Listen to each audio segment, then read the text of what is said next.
Hello दोस्तों, आप सभी का स्वागत है आपके अपने YouTube चैनल एम क्लासेज में। आई होप कि आप सभी बढ़िया होंगे और आपके बोर्ड एग्जाम की तैयारी भी बेहतर चल रही होगी। आज के ये वीडियो आप सभी के लिए काफी ज्यादा इंपॉर्टेंट होने वाला है। आज इस वीडियो के अंदर हम क्लास 12th फिजिक्स का चैप्टर नंबर 10 के तरंग प्रकाश की चैप्टर का नाम है, जिसे आप वे ऑप्टिक्स के नाम से भी जानते हो।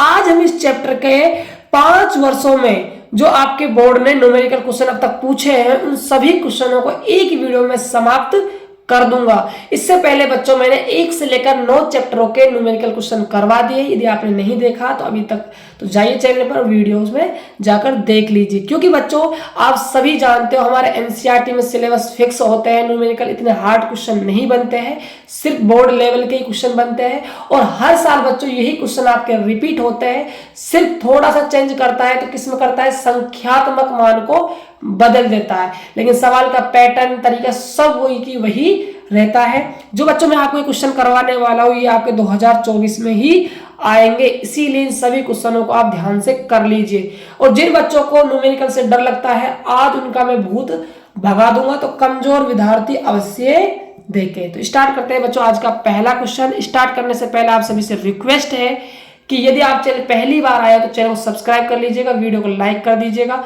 और साथ के साथ बच्चों इसका जो क्लास का पीडीएफ होता है वो आपको फ्री में मिलता है। मिलेगा कहां पर? डिस्क्रिप्शन बॉक्स में लिंक है व्हाट्सएप ग्रुप और टेलीग्राम चैनल का, ज्वाइन कर लीजिए। वहां पर आपको क्लास की इंफॉर्मेशन, पीडीएफ नोट्स सब आपको फ्री में दे दिए जाएंगे। तो आज देखिए आपका पहला क्वेश्चन क्या है बच्चों, जो बोर्ड एग्जाम में पूछे गए हैं। तो देखिए क्वेश्चन आपको कैसे करना है, मैं आपको पैटर्न भी बताने वाला हूं। देखिए, यंग के द्विरेखा छिद्र प्रयोग में तरंग दैर्घ्य है 6000 एंगस्ट्रॉम। तो सबसे पहले आपको लिखना है आंसर फर्स्ट गिवन डाटा। जो डाटा आपको दिया हुआ है आप उसको पहले कलेक्ट कर लो भाई। लैम्बडा दिया हुआ है आपको कितना है? 6000 एंगस्ट्रॉम। अब देखो हम जो कैलकुलेशन करते हैं वो एमकेएस पत्ती यानी कि एसआई पत्ती में करते हैं, तो एंगस्ट्रॉम को चेंज करना पड़ेगा मीटर में। तो एक एंगस्ट्रॉम की जो वैल्यू होती है वो 10 की घात -10 मीटर होती है। तो इसीलिए 6000 गुणा में 10 की घात -10 मीटर। अब आप देखोगे इसको मैं 6 गुणा, देखो यहाँ 3 जीरो है, इनको मैं लिख सकता हूँ 10 की पावर 3। यहाँ 10 की घात -10 है, तो ऐड करते हो तो ये आपको हो जाएगा 10 की घात -7 मीटर। ये तो आ गई आपकी तरंग दैर्घ्य। आगे कह रहा है जो पर्दा होता है बच्चों आपका, वो रेखा छिद्र से 40 सेंटीमीटर की दूरी पर, यानी कि ये आपको वैल्यू दिया हुआ है कैपिटल डी का। ये यंग का बच्चों ड्यू स्लिट प्रयोग वाला डेरिवेशन है, उसका फॉर्मूले से क्वेश्चन होगा। तो क्या है देखिए, ये आपका है 40 सेंटीमीटर, सेंटीमीटर है मीटर में बदलोगे तो 100 का क्या लगा दोगे? भाग। गुणा नहीं करते भाई, सेंटीमीटर से मीटर में जाते हैं तो भाग लगाते हैं, और मीटर से सेंटीमीटर में जाते हैं तो गुणा करते हैं। ये बात आप ध्यान रखिएगा। 1 जीरो से 1 जीरो कट जाएगी, ये 4/10 मीटर हो जाएगा। यदि आप इसको ऊपर लेना चाहो तो ये 10 की घात -1 हो जाएगा, बट आप यहाँ पर रहने दो। आगे कह रहा है तथा फिंजों की परस्पर दूरी 0.012 सेंटीमीटर है। फिंजों की परस्पर दूरी मतलब ये आपको फिंज चौड़ाई दे रखी है, तो फिंज चौड़ाई की वैल्यू है 0.012 सेंटीमीटर, लेकिन कन्वर्ट करना पड़ेगा मीटर में, तो 0.012 भाग लगा देंगे हम किसका? 100 का, ये आपका बदल जाएगा मीटर में। आगे इसको आप कैलकुलेट करना चाहो तो आप कर सकते हो। देखो कैसे करोगे, यहां से आप पॉइंट हटाते हो तो नीचे कितनी जीरो लग जाएगी? 3 जीरो। 2 जीरो पहले से ही 3 और आ गई, मतलब ये आपकी एक के पीछे हो गई 5 जीरो। इसको मैं लिख सकता हूं 10 की पावर 5, तो 12/10 की पावर 5 मीटर। इसको आप ऊपर ले जाओगे तो 12 गुणा में 10 की घात -5 मीटर। ये आपकी आ जाएगी फिंज चौड़ाई। आपसे कह रहा है रेखा छिद्रों के बीच अंतराल ज्ञात करना है, मतलब आपको स्मॉल डी का मान निकालना है। तो देखिए स्मॉल डी का मान आप कैसे निकालोगे, तो लैम्बडा पता है, कैपिटल डी पता है, बीटा पता है, तो आपको स्मॉल डी निकालना है। तो ये आपको फिन चौड़ाई का फॉर्मूला आप सभी जानते होंगे, लिखना है आपको V नाउ डेट, हम जानते हैं फॉर्मूला जानते हैं, बीटा बराबर होता है लैम्बडा डी अपॉन में स्मॉल डी। तो बीटा का मान दिया हुआ है आपको 12 गुणा 10 की घात -5 बराबर लेमड़ा का मान दिया हुआ है आपको 6 गुणा 10 की घात माइनस 7 गुणा कैपिटल डी का जो वैल्यू है वो पता होगा आपको कितना है 4/10 बटे में स्मॉल डी का मान तो आपको निकालना है। अब देखिएगा आगे क्या होने वाला है। स्मॉल डी का मान निकालना है, स्मॉल डी को वहां भेज दो, 12 गुणा 10 की घात माइनस 5 को इधर लेकर आओ, तो डी बराबर में 6 गुणा 10 की घात माइनस 7 गुणा 4 बटे में 12 गुणा में 10 की घात माइनस 5 गुणा में 10 आपका हो जाएगा। अब देखो आगे आपको कैसे कैलकुलेट करना है। तो d बराबर में कुछ कट रहा है तो काट दीजिए। देखो 4 से कट जाएगा 12 3 बार, 3 से कट जाएगा 6 2 बार, ठीक है। अब देखो यहाँ माइनस की 5 पावर है, यहाँ 1, यहाँ बचेगी माइनस की 4 पावर, ऊपर जाएगी तो प्लस की 4 पावर हो जाएगी और घटेगी तो ये आपकी 10 की घात माइनस 3 मीटर हो जाएगी। और 10 की घात माइनस 3 को आप m मतलब मिलीमीटर आप लिख सकते हो, तो 2 मिलीमीटर इसका राइट आंसर हो जाएगा। अब देखते हैं हम अगला क्वेश्चन। तो अगला क्वेश्चन है यंग के प्रयोग में प्राप्त व्यतिकरण प्रतिरूप में दीप्त एवं अदीप्त फिंजों की तीव्रताओं का अनुपात 16:1 दिया हुआ है। तो देखिए जो दीप्त फिंज बनती है उनकी जो तीव्रताएं होती है वो मैक्सिमम होती है, ये बात आप सभी को पता होगा, आपने व्यतिकरण पढ़ा होगा। तो मतलब आपको आई मैक्सिमम की वैल्यू दी हुई कितना 16 है और आपको आई मिनिमम मतलब विनाशी व्यतिकरण के लिए आपको दिया हुआ है 1, अनुपात दिया हुआ है तो मतलब आई मैक्सिमम बटे में आई मिनिमम आपका है 16 बटे में 1। आपसे कह रहा है अध्यारोपण कर रही है दोनों तरंगों के आयाम का अनुपात ज्ञात करना है। तो आपको आयाम का अनुपात निकालना है, आपको तीव्रता का अनुपात दिया हुआ है। तो देखो आयाम के अनुपात और तीव्रता में क्या होता है, रिलेशन होता है मेरे बच्चों। रिलेशन क्या होता है, देखो आपको लिखना है यहाँ पर वी नाउ डेट, हम जानते हैं क्या होता है। देखो आई जो मैक्सिमम होता है उसका अनुपात आई मिनिमम के साथ A1 प्लस में A2 का स्क्वायर बटे में A1 माइनस A2 का स्क्वायर होता है, ठीक है। अब देखो ध्यान से, तो आई मैक्सिमम बटे में आई मिनिमम की वैल्यू कितनी है 16 बटे में 1, तो यहाँ से 16 बटे में 1 हो जाएगा। देखो इसके ऊपर भी स्क्वायर है, इसके ऊपर भी स्क्वायर है, तो हम क्या कर सकते हैं, हम A1 प्लस में A2 A1 माइनस में A2 का हम क्या कर सकते हैं होल स्क्वायर कर सकते हैं। क्यों, क्योंकि दोनों के ऊपर क्या है स्क्वायर है। हमें आयाम का अनुपात बताना है तो स्क्वायर हटेगा तो इधर क्या आ जाएगा रूट आ जाएगा।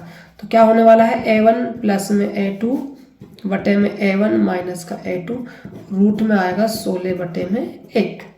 देखो 16 का वर्गमूल होता है 4 बटा में 1 के बराबर चलेगा।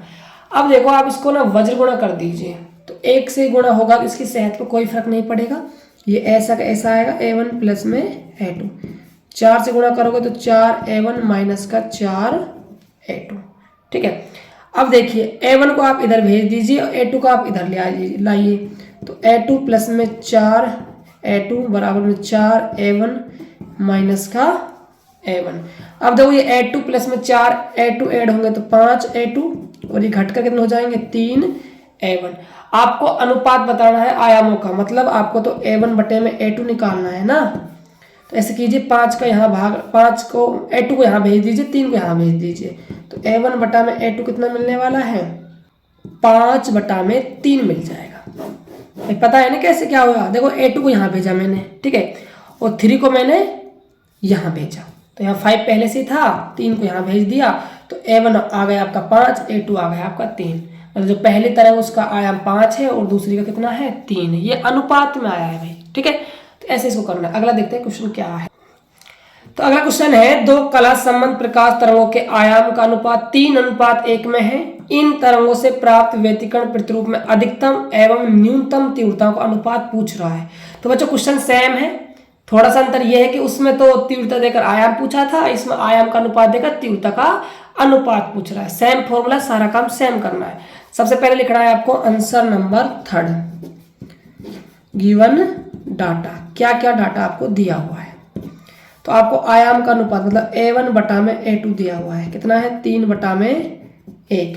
तो आपको तीव्रता का अनुपात निकालना, मतलब आपको आई मैक्सिमम बटे में आपको आई मिनिमम की वैल्यू निकालनी। तो प्रश्नार्थक चिन्ह लगा दीजिए। तो फॉर्मूला जानते हो आप सभी, आई मैक्सिमम बटे में आई मिनिमम का फॉर्मूला है A1 प्लस में A2 का स्क्वायर बटे में A1 माइनस A2 का स्क्वायर। तो देखिए ये आपका आई मैक्सिमम बटे आई मिनिमम चल ही रहा है। A1 की वैल्यू कितनी है 3, A2 का मान कितना है 1, तो 3 प्लस में 1 का स्क्वायर बटे में A1 की वैल्यू है 3 माइनस 1 का स्क्वायर, तो आई मैक्सिमम बटे में आई मिनिमम। तो 3 और 1 4, 4 का स्क्वायर 16, 3 में से 1 गया तो 2, 2 का स्क्वायर 4, भाग लगाओगे तो 4 बार जाएगा, बटे में कुछ नहीं तो आप 1 मान सकते हो। तो अनुपात आ जाएगा आई मैक्सिमम और आई मिनिमम का कितना 4:1। तो ऐसे आपको इस क्वेश्चन को करना था। देखते हैं अब अगला क्वेश्चन। अगला क्वेश्चन है क्वेश्चन नंबर 4। यंग के द्विस्लिट प्रयोग में दो स्लिटों के मध्य की दूरी 0.2 mm है। स्लिटों के मध्य की दूरी मतलब ये आपको स्मॉल डी का मान दिया हुआ है। बच्चे गलती क्या करते हैं, कैपिटल डी लिख देते हैं। अरे बच्चों कैपिटल डी तो होता है स्लिट से पर्दे तक की दूरी होती है, स्लिटों के मध्य की दूरी तो स्मॉल डी होती है, तो ये स्मॉल डी का मान है, ये बात आप ध्यान रखिएगा। तो आंसर नंबर 4 गिवन डाटा। तो स्मॉल डी की वैल्यू कितनी है 0.2 mm मिलीमीटर, तो हमें तो मीटर में बदलना पड़ेगा, तो किससे गुणा कर देंगे हम 10 की घात -3 से गुणा कर देंगे। आगे कह रहा है जब स्लिटों पर 8000 एंगस्ट्रॉम का प्रकाश आपतित होता है, तरंग दैर्घ्य दी हुई है भाई, तो लैम्बडा का मान है 8000, तो इसको 8000 कर दीजिए एंगस्ट्रॉम। एंगस्ट्रॉम को मीटर में बदलोगे तो किससे गुणा करोगे 10 की घात -10 से, तो किससे बदल जाएगा मीटर में। अब देखिए 8 के पीछे कितनी जीरो है 3, मतलब 10 की पावर प्लस का 3 घटेगा तो ये आ जाएगा 10 की घात -7 मीटर। आगे कह रहा है आपतित हो तो स्लिटों से 1 मीटर दूरी पर स्थित पर्दे पर प्राप्त फ्रिंजों की चौड़ाई निकालनी है, फ्रिंज चौड़ाई निकालनी है, और पर्दे की दूरी दी हुई है 1 मीटर, तो कैपिटल डी का मान है 1 मीटर। फ्रिंज चौड़ाई मतलब आपको बीटा निकाल के बताना है। तो आप तो फ्रिंज चौड़ाई का फॉर्मूला जानते हो भाई, लिखना है वी नाउ डेट, तो बीटा बराबर होता है लैम्बडा डी अपॉन में स्मॉल डी। तो लैम्बडा का मान कितना है, तो लैम्बडा है आपका 8 गुणा 10 की घात -7, कैपिटल डी है आपका 1 बटे में स्मॉल डी की वैल्यू है 0.2 गुणा में 10 की घात -3। तो देखिए आगे बीटा बराबर में, अब देखो यहां से आप पॉइंट हटाते हो तो बटे में क्या आएगा 10 आएगा, ऊपर जाएगा तो माइनस का हो जाएगा, मतलब 8 गुणा में 10 की घात -7, 2 गुणा में 10 की घात -4 हो जाना है। ठीक है, अब देखो 2 से कट जाएगा आपका 8 कितनी बार 4 बार, इस पावर का ऊपर ले जाओगे ये पावर किसकी बन जाएगी प्लस की। ठीक है, अब देखो आगे, तो इसमें से आप घटाओगे तो ये बचेगा आपका 10 की घात -3, बीटा बराबर, तो 10 घात -3 को आपके लिख दोगे मिलीमीटर, ये आपकी फ्रिंज चौड़ाई निकल कर आ जाएगी 4 mm।